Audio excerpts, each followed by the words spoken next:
Hello, मैं Pavan Rao Unacademy plus पर भी एजुकेटर हूँ। तो जो भी स्टूडेंट मुझे अनअकैडमी पर फॉलो करना चाहता है वो अनअकैडमी का लर्निंग ऐप डाउनलोड कीजिए। अभी तक वहाँ पर मुझे 1,51,000 स्टूडेंट फॉलो कर चुके हैं। वहाँ पर दोनों टाइप की क्लासेज होती हैं, फ्री क्लासेस भी हैं और पेड क्लासेस भी हैं।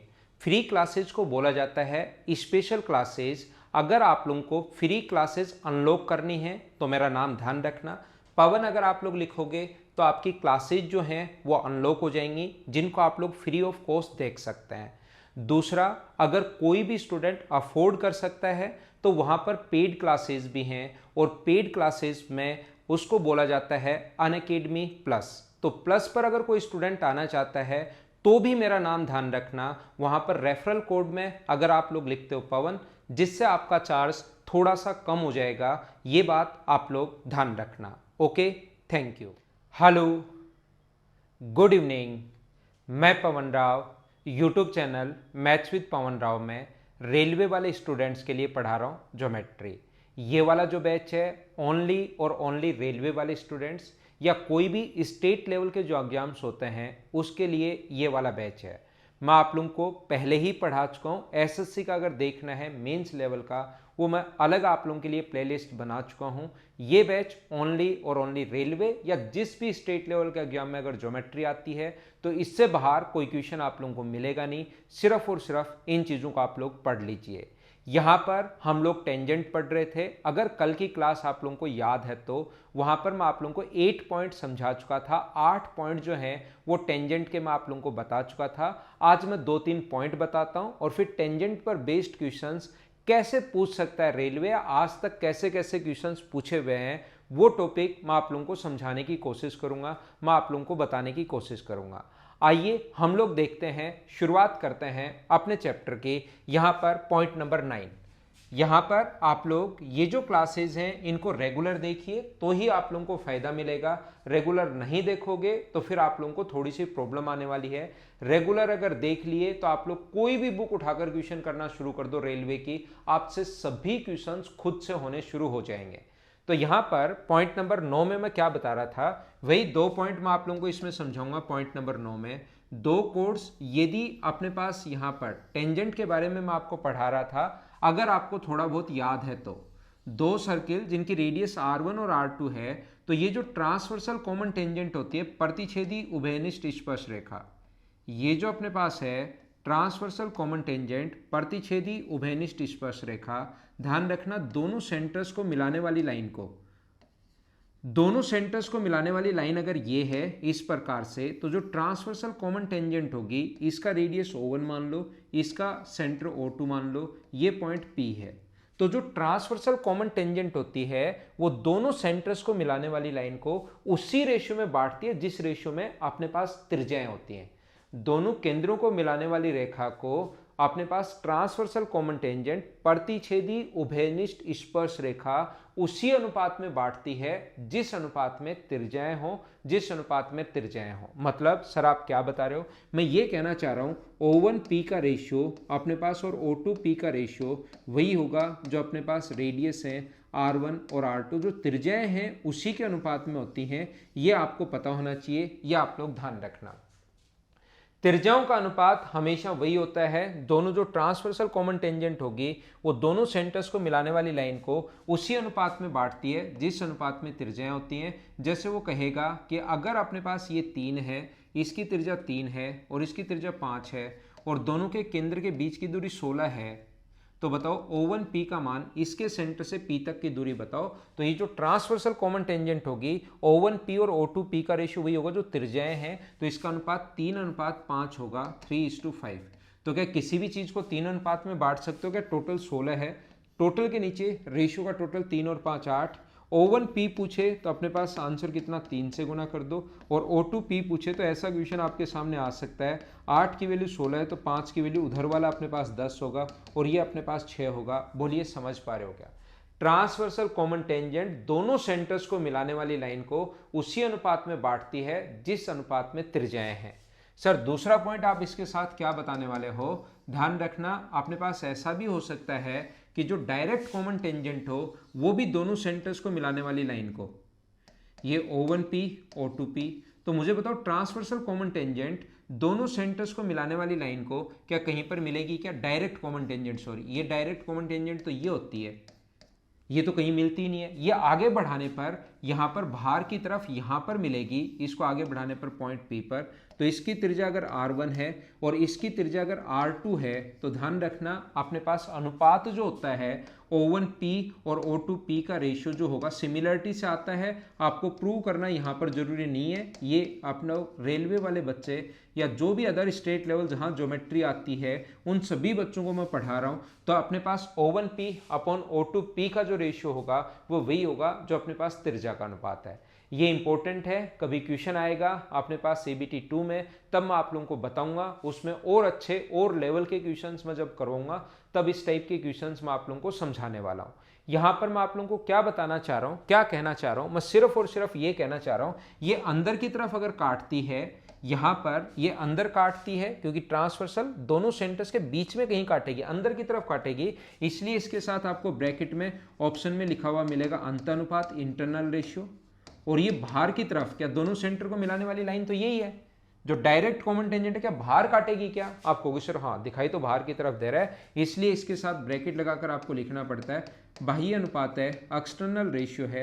ये दो चीजें ध्यान रखना, मतलब डायरेक्ट कॉमन टेंजेंट हुई तो रेशियो तो दोनों का सेम ही होता है। देखो O1P O2P R1 R2, O1P O2P R1 R2, दोनों का अनुपात तो सेम होता है, ये चीज आप लोग याद कर लेना, दोनों का जो अनुपात होता है वो हमेशा सेम होगा, पहली बात। दूसरी बात आप लोग ये चीज भी ध्यान रखना कि अपने पास यहां पर अगर ये है अंदर काट रही है तो अंतनुपात, बाहर आगे बढ़ाने पर काट रही है तो बाह्य अनुपात। उम्मीद है दोनों चीजें आप लोग याद कर लोगे, इसको बैठकर आप लोग रट लेना। 10 नंबर पॉइंट और 11 टोटल 11 पॉइंट्स हैं इसके। देखिए सबसे पहले मैंने आप लोगों को समझाया आर्क के बारे में, चाप के बारे में समझाया, उसकी 3 थ्योरम थी। फिर मैंने आप लोगों को दूसरा समझाया कोड के बारे में, उसकी 7 या 8 थ्योरम है और ये 11 थ्योरम टेंजेंट की हैं। इसके बाद सर्किल खत्म और उसके हम लोग क्वेश्चंस कर लेंगे। फिर आज तो मैं टेंजेंट के क्वेश्चन करवाऊंगा, कल मैं आपको सर्किल के और अच्छे क्वेश्चंस करवा दूंगा। इसके बाद सबसे पहले मैंने आप लोगों को करवा दिया लाइन और एंगल का बेसिक, उसके क्वेश्चन करवा दिए, ट्रायंगल उसके क्वेश्चन करवा दिए, सर्किल इसके क्वेश्चंस मैं आपको करवा रहा हूं, फिर पॉलीगन उसके क्वेश्चंस करवा दूंगा, क्वाड्रिलेटरल करवा दूंगा, तो सारी चीजें एक साथ खत्म हो जाएंगी। ज्योमेट्री इससे बाहर नहीं आएगा रेलवे में, इतना मैं कह सकता हूं। थोड़ा सा इन वीडियोस को अपने फेसबुक पर और अपने व्हाट्सएप पर या टेलीग्राम ग्रुप वगैरह में शेयर किया करो, ये रेलवे वाले स्टूडेंट्स।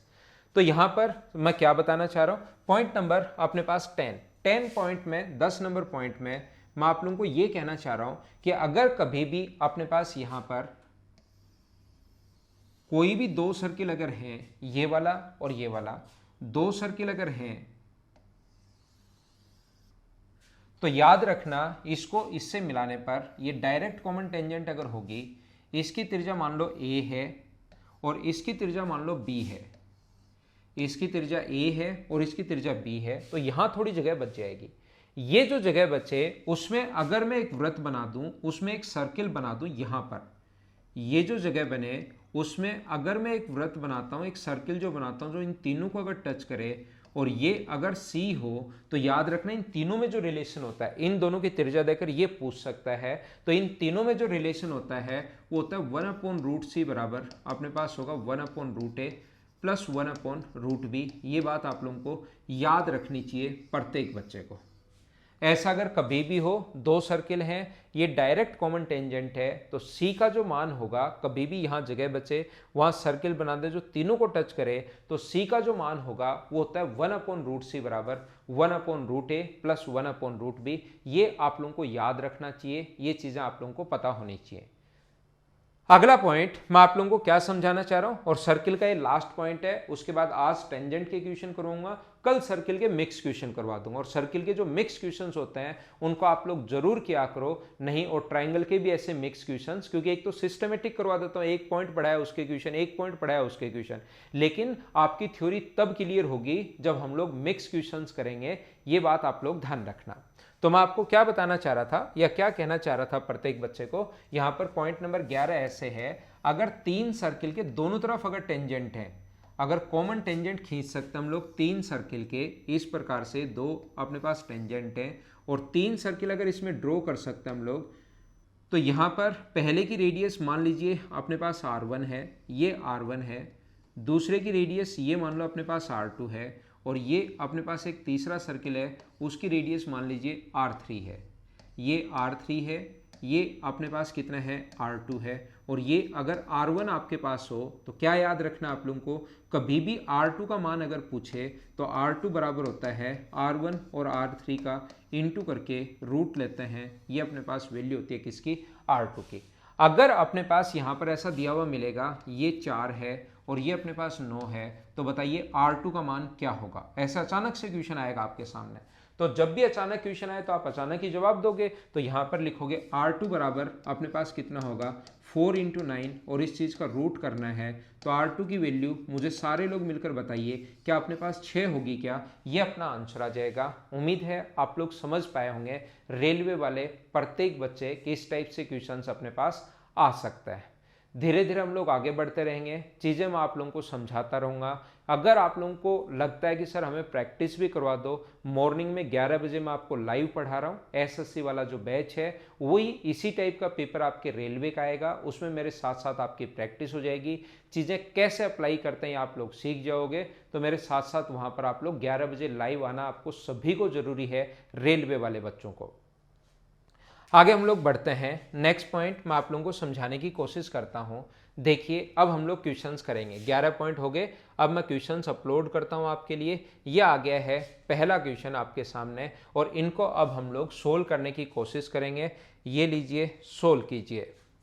यदि दो वृत्तों के व्यास 6 इकाई और 10 इकाई हैं, ठीक है, दोनों केंद्रों के ठीक बीच की दूरी 8 इकाई है। कल की क्लास में उम्मीद करता हूं कि आपने याद कर लिए होंगे, कल जो थ्योरी मैंने पढ़ाई थी वो मैं सोचता हूं कि आपने याद कर ली होगी, क्योंकि कॉन्सेप्ट जो थे कल मैंने आप लोगों को बहुत सारे बताए थे। आज तो मुझे क्वेश्चंस करवाने थे और 2-3 जो कॉन्सेप्ट बचे हुए थे वो करवाने थे आप लोगों को। तो मेरे साथ साथ ये क्वेश्चन करना। 6 और 10 इकाई व्यास, 6 और 10 है, इसका मतलब त्रिज्या क्या 3 और 5 होगी क्या, रेडियस पहले वाले की 3 होगी, त्रिज्या से व्यास से आधी होती है रेडियस। व्यास अगर अपने पास 6 है इसका, तो त्रिज्या कितनी होगी 3 इधर 3 इधर। व्यास अगर 10 है तो 5 इधर 5 इधर, अपने पास ऐसा होगा। ये अपने पास 5 है और ये अपने पास 5 है, इन दोनों के बीच की दूरी 8 इकाई है। अब आप लोग याद करो, दो सर्किल के सेंटर्स के बीच की डिस्टेंस अगर 8 दी हुई है और एक की रेडियस 3 है और एक की रेडियस 5 है, इसका मतलब दोनों सर्किल क्या एक दूसरे को टच कर रहे हैं क्या। आप कहोगे ये बात तो सर बिल्कुल सही कह रहे हो आप, दोनों सर्किल एक दूसरे को टच कर रहे हैं, क्योंकि 8 अगर दी हुई है, ध्यान रखना एक की त्रिज्या 3 है और एक की 5 है। अगर दोनों सेंटर्स के बीच की दूरी 8 है तब तो टच कर रहे हैं, क्योंकि 8 ही दी हुई है, 3 और 5। अगर ये 8 से ज्यादा हो, 10 हो, 9 हो, 9.5 हो, 15 हो, तो दोनों सर्किल दूर दूर होंगे। और 8 से अगर कम होती है, 8 से अगर बीच, ये 5 है 3 है, 8 दी हुए तो टच करेंगे दोनों सेंटर्स के बीच की दूरी।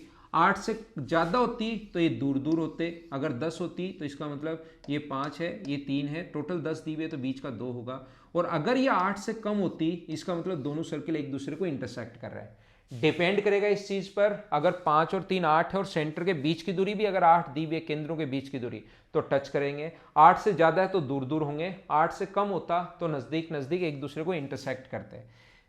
दोनों से खींची जा सकने वाली स्पर्श रेखाएं, सामान्य स्पर्श रेखाओं की गणना जो वृत्त के बाहर से खींची जा सकती हैं। तो मुझे आप लोग ये एक बात बताइए, एक ऊपर होगी, एक नीचे होगी और एक यहाँ पर कॉमन ये होगी। कल मैंने कहा था दो सर्किल अगर एक दूसरे को टच करें तो उनसे खींची जा सकने वाली टेंजेंट्स की जो संख्या होगी वो 3 होती है। बताइए समझ पाए हो क्या। मैं फिर कह देता हूँ, रेलवे में कॉमन से क्वेश्चंस आते हैं, छोटे छोटे क्वेश्चंस बनते हैं जो आप लोगों को पता होने चाहिए, जो आप लोगों को सीखने चाहिए इन क्वेश्चंस को।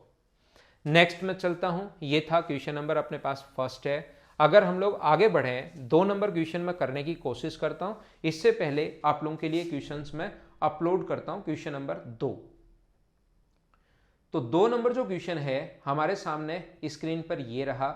चलिए आप लोग करने की कोशिश करो। क्वेश्चन नंबर 2, दो वृत्तों जिनकी स्पर्श रेखाएं, कितनी स्पर्श रेखाएं खींची जा सकती हैं जिनकी त्रिज्या 4 और 5 है और केंद्र के बीच की दूरी 5 है। एक की रेडियस 4 है और एक की रेडियस 5 है, दोनों के केंद्रों के बीच की दूरी अगर 5 है, इसका मतलब 4 और 5, अगर ये दोनों 5 से 9 से कम है, ये दूरी 9 से कम है, इसका मतलब मुझे बताइए क्या दोनों सर्किल एक दूसरे को इंटरसेक्ट करेंगे क्या? सीधा सीधा नहीं देता कि दो सर्किल एक दूसरे को इंटरसेक्ट कर रहे हैं तो खींची जा सकने वाली कॉमन टेंजेंट्स की संख्या बताओ। वहां पर इस टाइप से हम लोगों को कहेगा कि दोनों सेंटर्स के बीच की दूरी अगर 5 है, वैसे तो अपने पास 9 होनी चाहिए, अगर 9 होती तो एक दूसरे को टच करते। ध्यान रखना, एक की रेडियस 4 है, त्रिज्या 4 है और दूसरे की त्रिज्या 5 है। अगर बीच की दूरी 9 गिवन होती 5 की जगह तो एक दूसरे को टच करते, 9 से ज़्यादा होती तो एक दूसरे से दूर दूर होते, और 9 से कम है तो दोनों एक दूसरे को इंटरसेक्ट करेंगे। इस टाइप के क्वेश्चंस रेलवे ने पूछे हैं, इसलिए मैंने यहां पर 2 क्वेश्चन से अच्छे से ढंग से आपका कॉन्सेप्ट क्लियर कर दिया कि कब 3 होंगे, कब 2 होंगे, कब 4 होंगे, कब 0 होगा, ये आप लोगों को पता होना चाहिए, कब 1 होगा। ऐसे क्वेश्चंस ये पूछे जाते हैं। क्या आप लोग ये क्वेश्चन आया हुआ है, देखिए आरआरबी में आया हुआ क्वेश्चन है, 2018 का ये क्वेश्चन है शिफ्ट फर्स्ट का। यहाँ पर डी को मिलाने पर बिंदु डी तक बढ़ाया गया, ठीक है, यहाँ पर ए बी को आगे तक बढ़ाया गया, ए बी इक्वल्स टू 9 है और ये अपने पास 3 है, D B D equals to अपने पास ये 9 है, ये 3 सेंटीमीटर है। देन डी की लंबाई बताओ। तो मुझे आप लोग एक बात बताइए कि आपको याद है क्या कि पी टी स्क्वायर बराबर P A into P B वाला नियम, ये नियम तो ये याद रखते हैं। यहां पर आप कहोगे सर ये होना चाहिए डी स्क्वायर बराबर D B into D A, मैं कहूँगा बिल्कुल सही सोच रहे हो भाई आप लोग। तो यहाँ पर क्या लिख सकते हैं क्या कि अक्स स्क्वायर बराबर 3 इंटू अपने पास 12, तो अक्स स्क्वायर बराबर 36 और अक्स स्क्वायर 36 है तो अक्स का मान कितना आ जाएगा 6। यही हम लोगों से पूछा है। मैं आपको फिर बता देता हूं, कुछ बच्चे घर पर बैठे बैठे गलती करते हैं। वो क्या करते हैं, अक्स स्क्वायर बराबर यहाँ पर 3 गुना 9 लिख देंगे और अक्स का मान √27, और वो ऑप्शन भी देता है बदमाश एग्जामिनर, यहाँ पर ये ऑप्शन दे देगा और आप इसको टिक करोगे।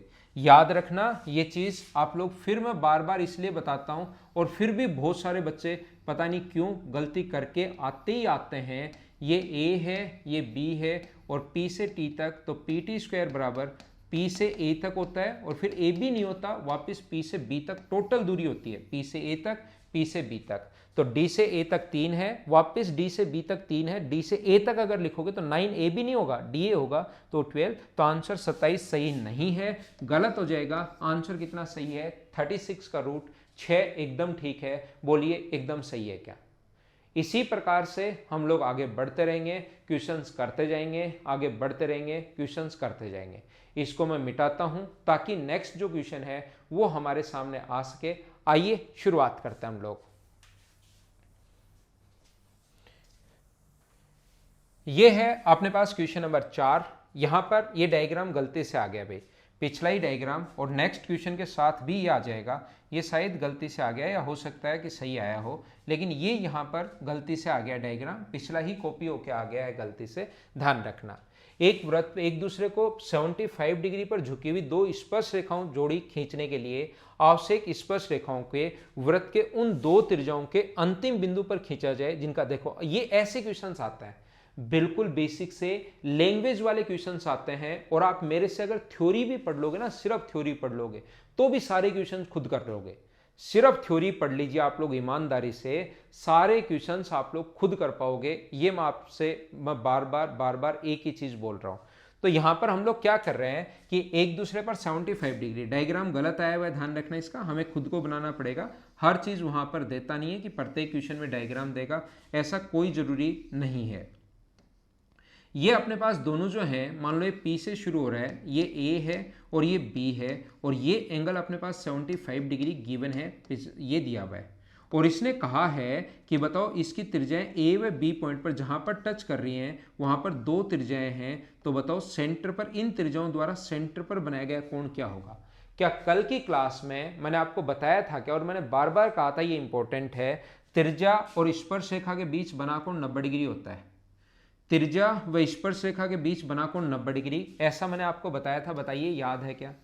त्रिज्या और स्पर्श रेखा के बीच एक ही थ्योरम है ये, कोण कितने डिग्री होगा, 90 डिग्री। एक चतुर्भुज के चारों कोणों का जो योग होना चाहिए ना, वो 360 डिग्री होना चाहिए। क्या ये अपने पास चतुर्भुज दिखाई दे रहा है क्या? आप कहोगे सर चतुर्भुज दिखाई दे रहा है, और चतुर्भुज के चारों कोणों का जो योग होता है वो अपने पास होता है 360 डिग्री।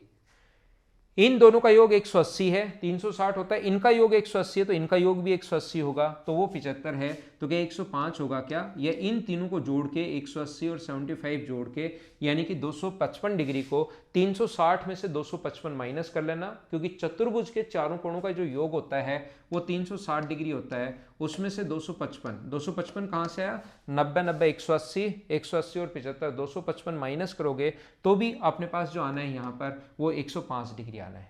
या इन दोनों का सम अगर 90 90 180 है, 360 टोटल होता है, 360 में से 180 माइनस करोगे तो ये भी 180। एक बात और ध्यान रखना, यहीं पर मैं आप लोगों को ये बात बता देता हूं, सिखा देता हूं, ये चीज ध्यान रखना कि किसी भी साइक्लिक अगर किसी क्वाड्रिलेटरल के चारों वर्टेक्स सर्किल की सरकमफ्रेंस पर है तो साइक्लिक क्वाड्रिलेटरल होगा और चक्रीय चतुर्भुज के फिर विपरीत कोणों का योग कितने डिग्री होगा? 180। कभी अगर पहले से आपको दिखाई दे कि अपने पास विपरीत कोणों का योग 180, पहले से ये लिख दे कि इसके विपरीत कोणों का जो योग है इसका और इसका योग 180 है, ऐसे इस एंगल का और इस एंगल का योग 180 डिग्री है, तो भी ध्यान रखना है साइक्लिक होगा। दोनों तरीके से सही है, चारों वर्टेक्स सर्किल की सरकमफ्रेंस पर साइक्लिक होगा और साइक्लिक होते ही अपोजिट एंगल का सम 180। इसका उल्टा भी ठीक है, अपोजिट एंगल्स का सम विपरीत कोणों का योग अगर 180 डिग्री है तो साइक्लिक होगा, मतलब चक्रीय होगा, मतलब चारों वर्टेक्स सर्किल की सरकमफ्रेंस पर होंगे। तो कोई पूछे कि बताओ ओ ए पी भी चक्रीय है क्या, तो आप तुरंत बोलोगे हाँ है। इन दोनों का सम 90 90 180, इनका सम भी 180 डिग्री। तो कहोगे, आप कहोगे सर सर्किल तो यहां दिखाई दे ही नहीं रहा। सर्किल खींचना जरूरी नहीं है, दो कॉन्सेप्ट हैं, या तो सर्किल हो तो चारों वर्टेक्स सर्किल की सरकमफ्रेंस पर है, दूसरा देखो कि चक्रीय है या नहीं है, उसका दूसरा जो साइक्लिक है या नहीं है, उसका दूसरा जो कॉन्सेप्ट होता है वो क्या होता है? अपोजिट एंगल का सम 180 है या नहीं है, ये चेक करते हैं। तो है, तो इसका मतलब एक सर्किल ऐसा ड्रॉ कर सकते हैं जो इसके चारों वर्टेक्स को टच करेगा, तो ये साइक्लिक है, याद रखना। ऐसा क्वेश्चन भी आपके सामने बन सकता है। आइए हम लोग थोड़ा सा और आगे बढ़ते हैं, आगे की चीजें मैं आपको समझाने की कोशिश करता हूं। ये था अपने पास question number 4। Next question 5 number question आपके सामने आ चुका है। इसी टाइप के क्वेश्चंस बार बार रिपीट हुए हैं। कुछ क्वेश्चंस जो ठीक ठाक थे, जो मुझे लगा कि यार इनको बच्चों को बताना चाहिए, उनको तो मैं वहां से उठाकर ले आया हूं। बाकी जो क्वेश्चंस हैं बहुत ज़्यादा आसान क्वेश्चन है, और अगर आप लोगों को और क्वेश्चन चाहिए और प्रैक्टिस करनी है रियल में, तो आप लोग मेरे टेलीग्राम का जो चैनल है, एक तो कमेंट में लिख देना और क्वेश्चन चाहिए तो, और मेरा टेलीग्राम का चैनल है मैथ्स विद पवन राव, जिस पर 1,30,000 के लगभग बच्चे यहाँ पर फायदा उठा रहे हैं, नोट्स ले रहे हैं। तो आप लोग भी इससे ऐड हो सकते हो, मैथ्स विद पवन राव से सभी लोग इस चैनल पर आप लोग जुड़ जाओ, वहां पर हम लोग आपको नोट्स प्रोवाइड करवाते रहते हैं। तो ये जो अपने पास है, एक वृत्त की जीवा ए बी को बिंदु डी पर स्पर्श रेखा डी को मिलाने के लिए बढ़ाया गया है। बिल्कुल ठीक है, बढ़ा दिया। ए बी बराबर 10 है, ए बी बराबर 10 है, और डी बराबर अगर 12 है तो अपने पास बी डी का मान बताओ, तो आसानी से हम लोग बता देंगे। मुझे बताओ क्या पी टी स्क्वायर यहाँ पर क्या होगा? डी ई स्क्वायर बराबर, इस क्वेश्चन में डी ई स्क्वायर बराबर, अगर आपको नहीं दिखाई दे रहा तो मैं बता दूं कि ये पॉइंट ई है, ये पॉइंट अपने पास बी है, ये पॉइंट अपने पास डी है, और ये पॉइंट अपने पास ए है, ऐसे दिया हुआ है। तो डी ई स्क्वायर बराबर क्या लिख सकते हो? D B into D A लिख सकते हो। यहाँ पर पी टी स्क्वायर बराबर P A into P B याद करो, तो यहाँ से डी ई स्क्वायर, इसकी वैल्यू 12 क्वेश्चन में गिवन है, तो 12 के स्क्वायर अगर करोगे तो 144 होगा। यहाँ पर अपने पास ये इसका मान दिया हुआ है x, और इसकी जो वैल्यू होगी वो मुझे बताइए, क्या 10 + x आ गया? ये चीज़ आप लोग सभी लोग समझ पाए हो क्या? यहाँ पर इसकी वैल्यू बी डी का मान बताइए। अब ऐसे क्वेश्चन में या तो आपको बनानी है द्विघात समीकरण, लेकिन द्विघात समीकरण बनाने में कुछ लोगों को प्रॉब्लम आएगी और कुछ लोगों को थोड़ी कम भी समझ में आती है, टाइम लगता है बहुत सारा। बजाय क्वाड्रेटिक इक्वेशन बनाने के द्विघात समीकरण फिर बाद में सोचना पड़ेगा कि इंटू करने, ऐड करने पर तो 10 आए, इंटू करने पर 144 है, ऐसी संख्याएं फिर 18 और 8 होंगी, एक नेगेटिव आएगी एक पॉजिटिव आएगी, नेगेटिव हो नहीं सकता, पॉजिटिव वाला आंसर आ जाएगा। तो वो तो एक पूरी प्रोसेस है ही, लेकिन वैसे करना मत। एग्जाम में अगर आप लोग बैठे हो और फिर अगर आपको ये क्वेश्चन करना पड़े तो कैसे करोगे? आप ऑप्शन से वैल्यू पुट करो। क्या यहाँ पर अगर मैं x का मान 9 रख दूं तो क्या 19 गुना 9 144 हो रहा है क्या? 9 रखने पर ये 19 गुना 9 तो 171 होता है, तो ये तो नहीं हो सकता। अगर मैं 7 रख दूं तो क्या 7 गुना 17, 17 गुना 6, क्या अपने पास 102, 17 7 119, ये भी नहीं हो सकता। अगर मैं 8 रख दूं तो 8 गुना 18, x की वैल्यू 8 रख रहा हूँ, 8, ये 10 में 8 ऐड करोगे तो 18, के 144 आ रहा है क्या? हाँ ये ठीक है, ये अपने पास बिल्कुल ठीक है, ऑप्शन अपने पास सी, ये अपना आंसर आ गया। बताइए ठीक है क्या? ऐसे हम लोग आगे बढ़ते रहेंगे, क्वेश्चंस मैं आपको समझाता रहता हूं। 5 नंबर के बाद नेक्स्ट क्वेश्चन आप लोग देखिए, क्वेश्चन नंबर अपने पास 6। कुछ क्वेश्चंस मैं वहां पर आए हुए ले लेता हूं, कुछ आपको चीजें समझाने के लिए कि भविष्य में कभी क्वेश्चंस बन सकते हैं, वो चीजें आपको समझाने के लिए इन क्वेश्चंस को मैं वहां से उठा लेता हूं मेरी तरफ से। दो स्पर्शक हैं पीए और पीबी, जो केंद्रों के इस प्रकार से खींचा गया कि ए ओ बी बराबर 120 डिग्री है। जो क्वेश्चन रेलवे ने पूछा था, मैंने उससे आपसे उल्टा पूछ लिया है ताकि ये बात आपको पता हो। और इन वीडियोस को पॉज करके मुझसे पहले करने की कोशिश किया करो। थ्योरी अगर ढंग से पढ़ी है तो ये क्वेश्चन आपसे खुद से होने शुरू हो जाएंगे, याद रखना। ये इसका सेंटर है O, और ए ओ बी बराबर 120 डिग्री है। यहाँ पर ये वाला एंगल 120 डिग्री है। ये 120 डिग्री है, तो ये वाला आंसर जो क्वेश्चन होगा, ये वाला एंगल जो होगा वो कितना होगा 90। और क्या आपको एक चतुर्भुज दिखाई दे रहा है क्या? चतुर्भुज के चारों कोणों का योग 360 डिग्री होता है। ये बात रट कर बैठ जाओ, क्यों होता है चतुर्भुज में समझाऊंगा। अभी याद कर लो कि क्वाड्रिलेटरल के चारों एंगल्स का जो सम होता है वो 360 होता है। इन दोनों का सम कितना है? आप कहोगे 180।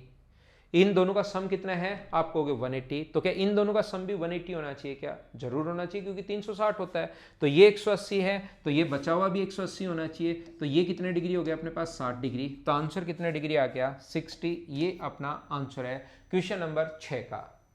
थोड़ा मैं आगे बढ़ता हूं, इसको मैं मिटाता हूं, नेक्स्ट क्वेश्चन आप लोगों को करवाने की कोशिश करता हूं। 6 के बाद अपने पास क्वेश्चन नंबर 7।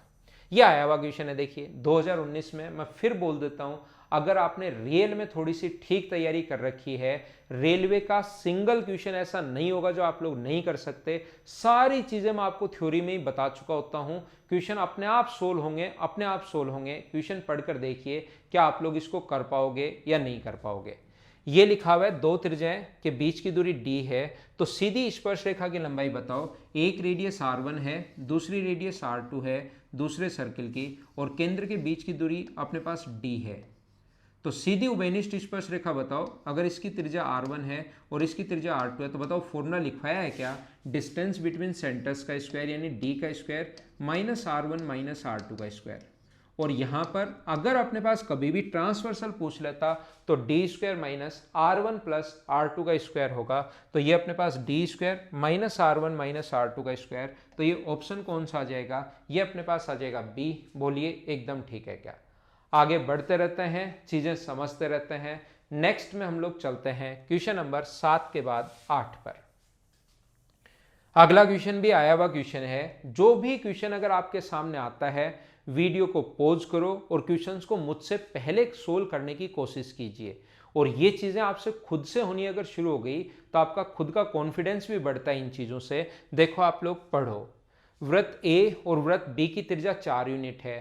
ठीक है, ए और वृत्त बी की त्रिज्या अपने पास 4 यूनिट है। यदि बिंदु P A पर स्थित तथा Q B पर स्थित है, दोनों वृत्त एक दूसरे के ठीक उस बिंदु पर स्पर्श करते हैं जो PQ के भाग की अधिकतम लंबाई कितनी होगी, ऐसा हम लोगों से पूछा है।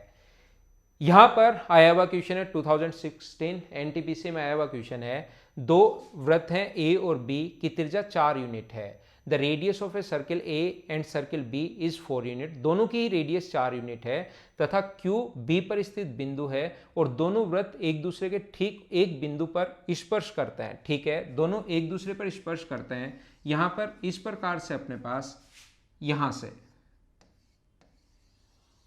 मुझे आप लोग एक बात बताइए, इसकी दूरी भी अपने पास 4 है और इसकी रेडियस भी अपने पास 4 है। रेडियस 4 और 4 दी हुई है। यहां पर एक जो वृत्त, इसको आप मान लो A है और इसको आप लोग मान लो B है। यहां पर इसने कहा है कि एक दूसरे को ठीक एक बिंदु पर स्पर्श करते हैं। यहां पर Q B पर स्थित है, Q जो है वो B पर स्थित है। ये पॉइंट मान लीजिए अपने पास Q है। ठीक है, दोनों वृत्त एक दूसरे को ठीक एक बिंदु पर स्पर्श करते हैं, टच कर रहे हैं। यहां पर PQ के भाग की अधिकतम लंबाई क्या होगी, ऐसा हम लोगों से पूछा गया है। Both the circle touch each other at the externally one point, then what will be the be the maximum length of the part P Q. तो यहाँ पर पी पॉइंट कहाँ पर है इसने नहीं, अच्छा यदि बिंदु ए पी इस पर स्थित है तो इनके बीच मैक्सिमम दूरी जो होगी, तो मुझे बताइए मैक्सिमम दूरी क्या इसका व्यास होता है क्या, और मैक्सिमम दूरी क्या इसका व्यास होता है क्या, तो 8 ये हो गया 8 ये हो गया, तो बीच की दूरी क्या 16 होगी क्या। दो सर्किल के बीच की अगर मैक्सिमम डिस्टेंस अगर कभी भी निकालनी है तो मैक्सिमम व्यास से बड़ा तो कुछ हो ही नहीं सकता, डायमीटर मैक्सिमम होगा। इस पर एक पॉइंट P है जो मैंने ये लाइन नहीं पढ़ी थी, P A पर स्थित है और Q B पर स्थित है, तो P Q की मैक्सिमम डिस्टेंस बतानी है। ऐसे तो P यहाँ पर हो Q यहाँ पर हो, कैसे भी हो सकता है, P यहाँ पर अपने पास और Q यहाँ पर हो, ये लो ऐसे, ये भी हो सकता है, ये भी हो सकता है, ये भी हो सकता है, कहीं भी हो सकता है, अपने पास आंसर 8 भी आ सकता है, लेकिन वो मैक्सिमम ये अधिकतम लंबाई अगर बोल दी है तो इसका भी व्यास होगा, इसका भी व्यास होगा, और आंसर कितना आ गया 16। नेक्स्ट क्वेश्चन आपके पास ये रहा, देखिए ये भी आया हुआ क्वेश्चन है 2018 में, और ये इतने आसान क्वेश्चन अगर आप लोग सोल्व करने बैठ जाओगे तो खुद से चीजें सोल्व हो जाएंगी। यहां पर मैं आप लोगों को क्या बता रहा हूं, दो वृत्त जिनकी त्रिज्या 3.5 और 4.5 सेंटीमीटर है, इनके बीच की दूरी 10 है। एक की रेडियस अपने पास 3.5 है और दूसरे की रेडियस अपने पास है कितनी, ये अपने पास 4.5, बिल्कुल अच्छी बात है। इनकी ट्रांसवर्सल, ये जो एक अनुप्रस्थ नाम आ जाए हिंदी में, तो ट्रांसवर्सल को अनुप्रस्थ भी हम लोग बोलते हैं, तो थोड़ा सा इंग्लिश में पढ़ लिया करो जब कहीं हिंदी के नाम से अगर कंफ्यूज हो आप तो।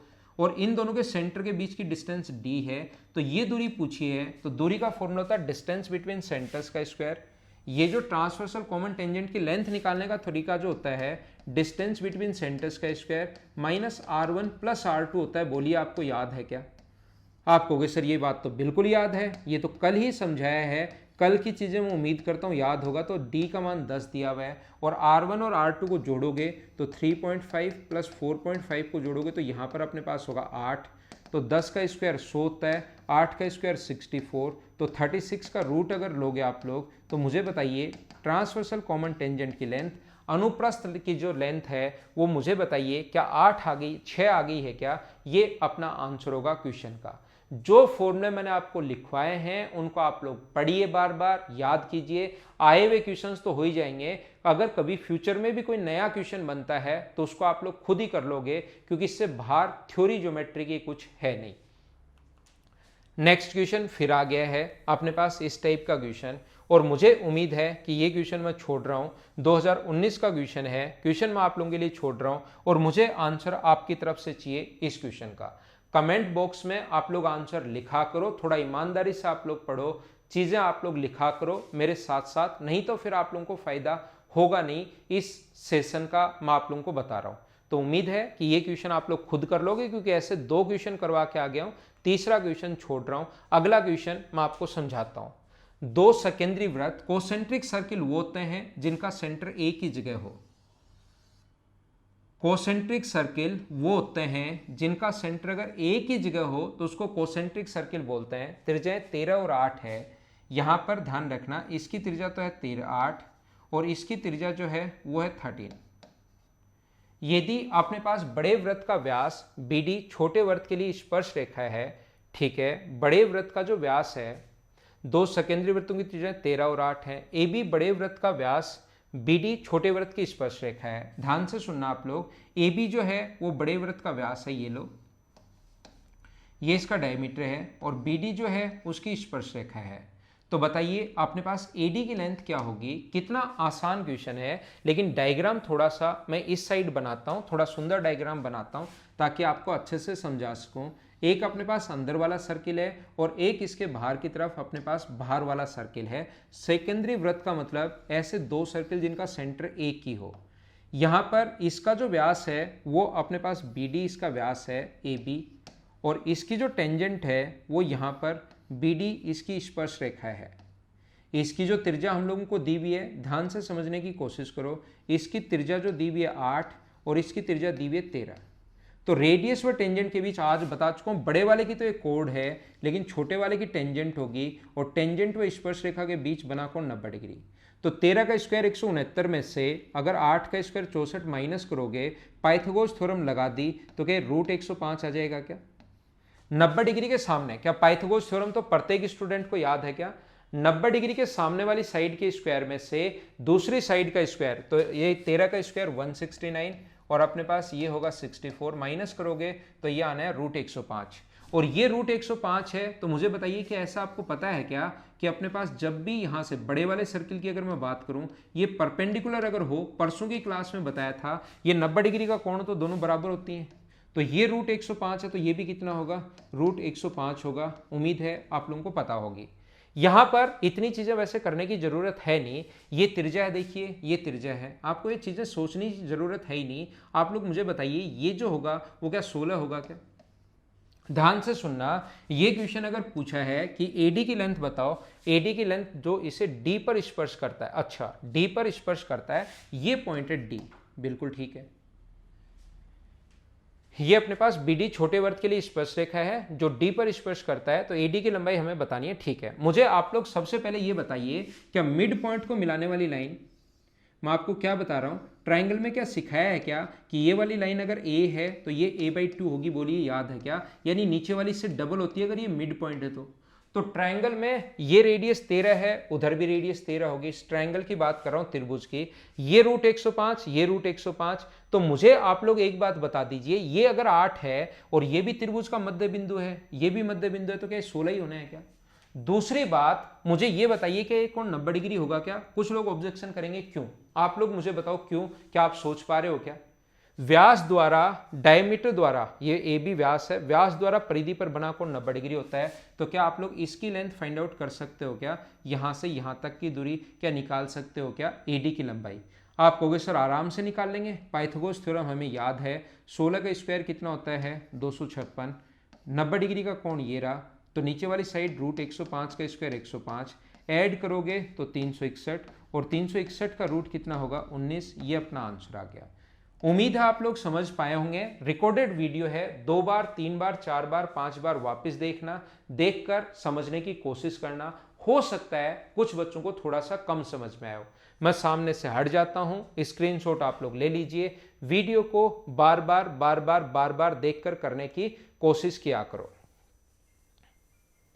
नेक्स्ट जो क्वेश्चन है अपने पास ये रहा, यहां पर मुझे बताइए दो वृत्त एक दूसरे को बिंदु अक्ष पर बाह्य रूप से स्पर्श करते हैं। फिर से आया हुआ क्वेश्चन कांस्टेबल में, पी क्यू दोनों वृत्तों के बिंदु पी व क्यू पर स्पर्श करने वाली साधारण समान स्पर्श रेखा अगर है तो पी क्यू स्क्वायर का मान क्या होगा अगर एक दूसरे को बाहर से स्पर्श कर रहे हैं। कितने आसान छोटे छोटे क्वेश्चन आए हुए हैं।